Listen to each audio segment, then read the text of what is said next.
Video शुरू करने से पहले यदि आप चैनल पर फर्स्ट टाइम आए तो प्लीज़ चैनल को सब्सक्राइब करिए, बेल आइकन को प्रेस करिए जिससे आने वाले वीडियोस के नोटिफिकेशन आपको मिल सके एंड शेयर करिए जिससे बाकी स्टूडेंट्स को भी हेल्प मिल सके।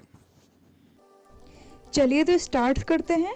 क्लास 10th की OMR शीट कैसे फिल करनी है, क्योंकि सबसे ज़्यादा बच्चों को डर इसी चीज़ का है कि बोर्ड एग्ज़ाम्स आ गए हैं, क्लास 10th वाले बच्चों को OMR शीट फर्स्ट टाइम मिल रहा है तो कोई क्वेश्चन गलत ना हो जाए, OMR शीट गलत ना हो जाए। सबसे ज़्यादा बच्चे इसी चीज़ से घबराए हुए।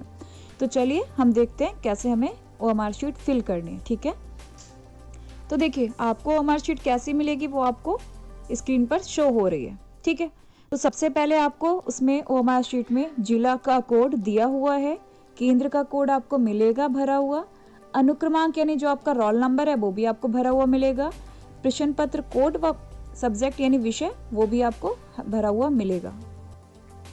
फिर आगे देखते हैं। ठीक है, OMR शीट बस आप ये ध्यान रखिएगा ब्लू और ब्लैक बॉल पेन से ही भरना। आप देखिए आपको प्रश्न पत्र मार्का यानी सीरीज, आपको जो बोर्ड एग्जाम्स का पेपर मिलता है विषय कोड के आगे आपका मार्का लिखा होता है यानी सीरीज लिखी होती है, जैसे XY कुछ भी आपका लेटर में 2 लेटर लिखे होते हैं इंग्लिश के, तो वो आपको भरने हैं। मान लेते हैं हमारा पहला अक्षर उसका X है तो X लिख देंगे कॉलम में, दूसरा अक्षर Y है तो Y लिख देंगे कॉलम में, हम जो है वो लिख देंगे। उसके नीचे देखिए X जब आप भर देंगे उसके नीचे आप गोलों में X वाला गोला ब्लैक उससे भर देंगे पेन से। ठीक है, अब गोला भरे तो बिल्कुल डार्क करके भरिए। ऐसे ही बाई वाले के नीचे आप गोला बाई वाला गोला भर देंगे। ठीक है, ब्लैक पेन से और पूरा गोला भरिएगा, जरा सा भी कहीं भी ना छूटे। ठीक है, अच्छे से आप भर दीजिएगा। फिर आगे देखते हैं। देखिए अगर आपका विषय चित्रकला है तो आप उसमें आपका आलेखन भाग है या प्रावैधिक भाग। अगर आपका आलेखन भाग है तो आलेखन वाला गोला भर दीजिए, प्रावैधिक है आपकी तो प्रावैधिक वाला गोला भर दीजिए। ऐसे उसके नीचे संगीत वादन हेतु, ठीक है, मतलब आपका अगर संगीत विषय है तो आप देख लीजिए आपका कौन सा विषय है, वही उसके सामने वाला आपको गोला भर देना है। ठीक है, अब हम देखते हैं 1 से लेके 20 तक प्रश्न संख्या शो हो रही है। उसके आगे आपको 4 विकल्प दिख रहे हैं ABCD।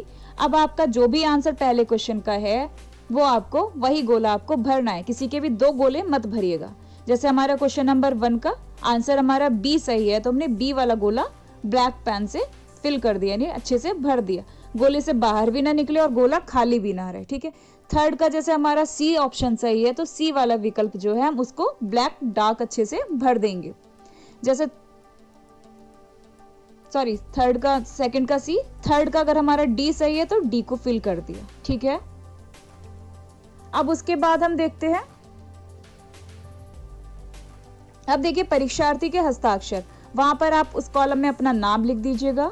उसके नीचे आपका कक्ष निरीक्षक के हस्ताक्षर, तो वहां पर आपके जो भी निरीक्षक होंगे वही हस्ताक्षर करेंगे। बच्चे जल्दबाजी में क्या होता है कक्ष निरीक्षक के हस्ताक्षर की जगह अपना कर देते हैं, तो ध्यान दीजिएगा परीक्षार्थी के हस्ताक्षर की जगह आपको करने।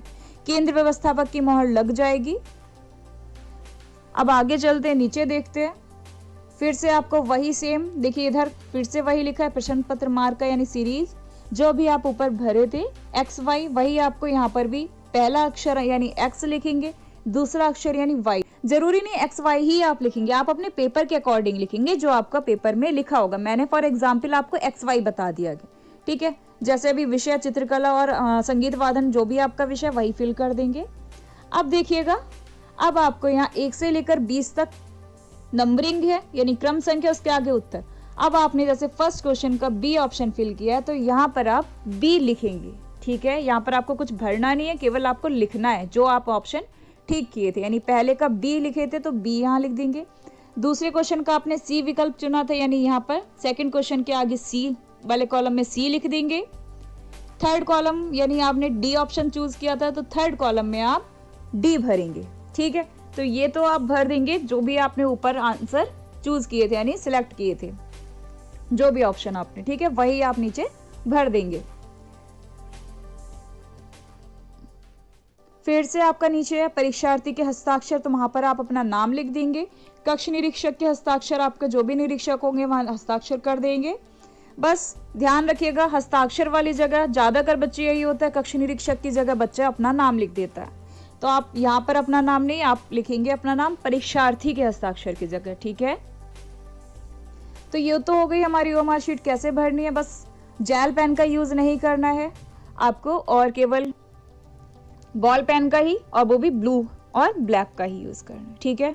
इसके बाद आता है कि अगर आपको अनुक्रमांक ओएमआर शीट में तो नहीं भरना, लेकिन कॉपी में अनुक्रमांक लिखने में बच्चे गड़बड़ कर देते हैं, तो आप अनुक्रमांक अगर आप पढ़ सकते हैं, जैसे ये लिखा है कायदा ही सैकड़ा हजार करके पढ़ सकते हैं, तब तो आप पढ़ के लिख दीजिए। अगर आपको पढ़ना नहीं आता है तो जो भी आपका अंक लिखा है, जैसे 1 लिखा है तो 1 की जगह हिंदी में 1 लिख दीजिए, 2 है तो उसके आगे 2 लिख दीजिए हिंदी में, जैसे जो भी आपके अंक है वो हिंदी में लिख दीजिएगा, ठीक है। बस कहीं भी आपको जल्दबाजी नहीं करनी। अगर आपको कोई भी चीज़ नहीं समझ में आ रही है तो आपके जो भी कक्ष निरीक्षक है आप उनसे पूछ सकते हैं, और कक्ष निरीक्षक अगर आपको जो भी निर्देश दे रहे हैं तो उसको आप ध्यानपूर्वक सुनिए, उसके बाद भरिएगा, ठीक है। उनसे फर्स्ट पेपर में तो आपको बहुत ज़्यादा ध्यान रखना है, कुछ भी अपने आप से नहीं करना है। अगर नहीं समझ में आ रहा तो आप वेट करिए, आपको समझाया जाएगा, वही भरिएगा, ठीक है। क्योंकि ओएमआर शीट अगर गलत हो जाती है तो आपकी 20 नंबर की बात है, ठीक है। तो आराम से भरिएगा और अच्छे से करिएगा। चलिए देखते हैं कुछ निर्देश दिए गए हैं ओएमआर शीट को कैसे सही तरह से भरना है। तो पहला आपको दिया है, केवल काले या नीले बॉल पॉइंट पेन से ही सही गोले को गहरे निशान से भरिए। मतलब आपको 2 ही पेन का यूज करना है, काले और नीले बॉल पॉइंट पेन के, यानी बॉल पेन को ही यूज करना है, जेल पेन का यूज मत करिएगा। नेक्स्ट आपको दिए, प्रत्येक प्रश्न का उत्तर पत्रक में दिए गए क्रमांक के सामने संबंधित गोले में निशान लगाकर दीजिए। हर प्रश्न के 4 विकल्प है, यानी आपको हर प्रश्न के 4 विकल्प है, उनमें से किसी एक को ही भरिएगा। गलती से आप ऐसा मत करिएगा एक क्वेश्चन के 2 विकल्प भर दे, यानी 2 ऑप्शन भर दे, क्योंकि अगर आप 2 भर देंगे गोले तो आपका वो क्वेश्चन बिल्कुल ही रिजेक्ट हो जाएगा, चाहे आप उसमें एक सही गोला होता है चाहे एक गलत होता है, तो आपका वो कोई भी काउंट नहीं होगा, वो नंबर पूरा आपका कट हो जाएगा। ओएमआर पर सभी प्रविष्टियां ध्यानपूर्वक पढ़िए, उनमें कोई भी ओवर राइटिंग नहीं होनी चाहिए, ठीक है। मतलब आपसे कोई भी कटिंग नहीं होनी चाहिए।